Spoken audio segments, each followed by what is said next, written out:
Bonjour à tous. Comme vous le savez, une enzyme est une protéine qui participe aux réactions biochimiques de la cellule. Elle permet d'accélérer ces réactions en transformant en une certaine molécule le substrat en certains produits. C'est un catalyseur.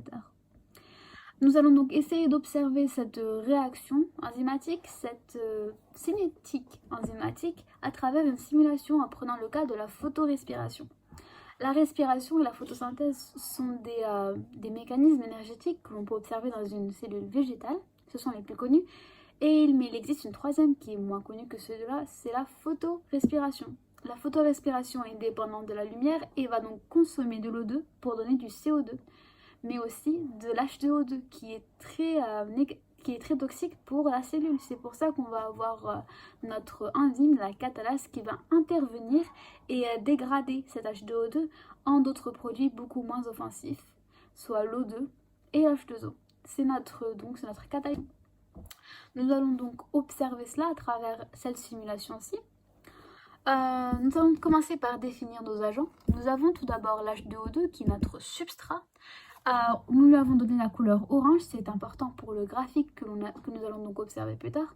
L'H2O2 est le substrat et il est bon de rappeler qu'une enzyme a une double spécificité. Elle ne peut agir que pour un substrat et n'a souvent qu'une seule fonction.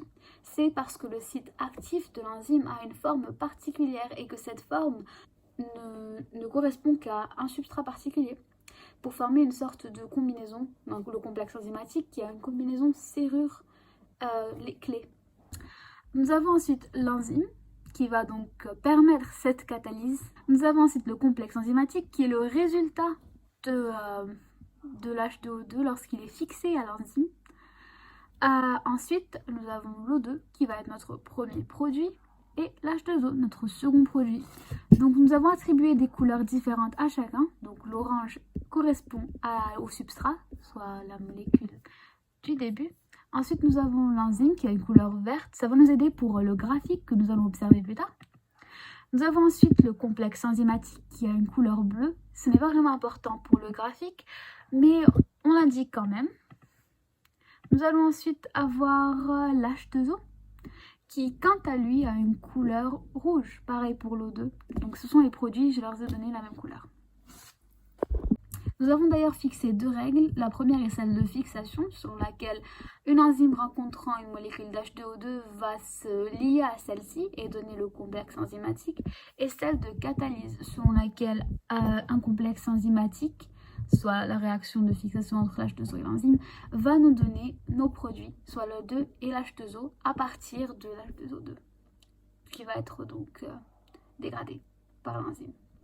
Nous allons donc lancer notre animation. Tout d'abord, nous pouvons observer ce que nous avons dans l'animation. Nous avons une sorte de boule rose qui correspond à nos enzymes et à notre substrat correspondant à deux boules rouges qui est donc l'O2 et deux losanges bleus qui est donc l'H2, ce qui donne l'H2O2. Nous pouvons d'ailleurs remarquer que la petite forme dentée au-dessus des enzymes correspond parfaitement à la forme du substrat. Alors, nous lançons la simulation. Je vais diminuer la vitesse.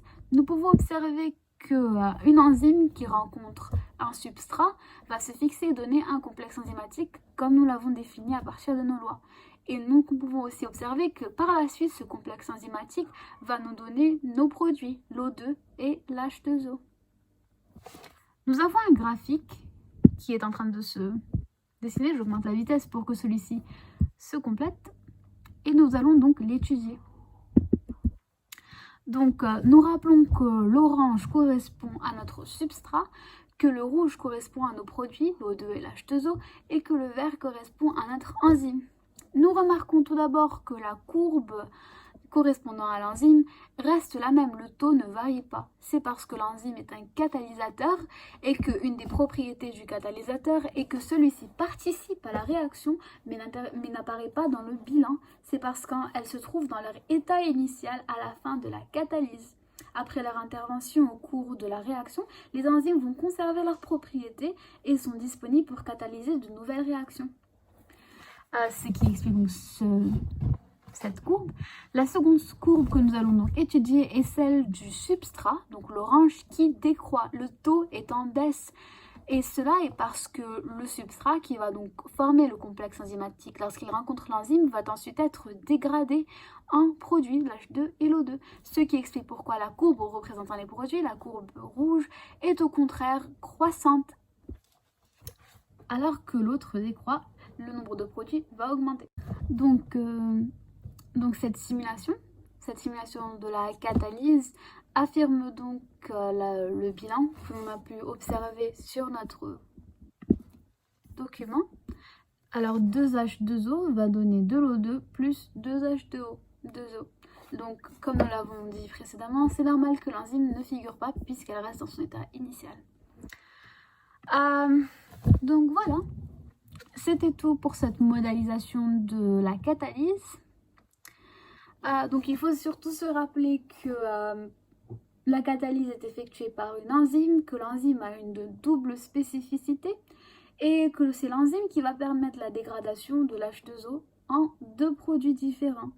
Et que du coup, l'enzyme va rester au même nombre puisqu'elle va libérer le produit et s'occuper du coup ensuite d'un autre substrat.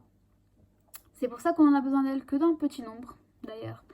Alors, nous pouvons donc aussi mettre dans ce bilan que tandis que la quantité de substrat diminue, parce que le substrat va être dégradé et donc donner un nombre de produits. Il y aura autant de produits que de substrats dégradés. Donc voilà, c'était tout ce qu'il y avait à se rappeler.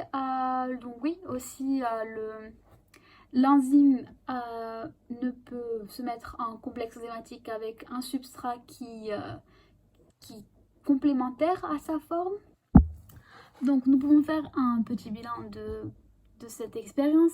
On peut tout d'abord confirmer que cette simulation correspond à la réaction bilan qui nous a été donnée. Donc 2H2O2 va donner de l'O2 et 2H2O. Nous allons ensuite rappeler les composants essentiels de cette réaction. Donc tout d'abord, la dégradation de l'H2O est permise grâce à une enzyme. Cette enzyme n'apparaît pas dans le bilan parce qu'elle reste dans son état initial puisqu'elle va s'occuper d'autres substrats après avoir libéré les produits. L'enzyme a d'ailleurs une double spécificité par laquelle elle a une certaine fonction et ne peut catalyser qu'une certaine enzyme. Cela est dû à sa forme qui donc ne correspond qu'à un certain substrat pour avoir ce complexe enzymatique, cette forme de serrure clé. Et voilà, c'est parce que le substrat est complémentaire à la forme de l'enzyme. Et cette forme est d'ailleurs donnée par l'enzyme, plutôt par les liaisons qui sont formées par les acides aminés composant l'enzyme. L'enzyme est une protéine, c'est pour ça qu'elle est faite d'une chaîne d'acides aminés. On peut ensuite parler de la cinétique enzymatique. On a pu observer que le nombre de substrats qui était maximal au début de la réaction est en déclin jusqu'à atteindre un nombre très bas, tandis que celui de produits qui était à 0 au début de la réaction a une croissance d'à peu près la même vitesse que le décroît du substrat. Tandis que l'enzyme qui reste au même nombre a une courbe au taux non variable qui reste toujours au même taux. Donc voilà, c'était un peu le bilan. On peut d'ailleurs ajouter en ouverture que cette cinétique enzymatique, cette catalyse peut varier grâce à certains facteurs tels que le pH ou la température qui peuvent déformer l'enzyme et empêcher cette catalyse puisque le substrat ne pourra plus se fixer sur le site actif dont elle ne sera plus complémentaire en forme. Voilà, c'était donc le bilan de ce TP sur la cinétique enzymatique.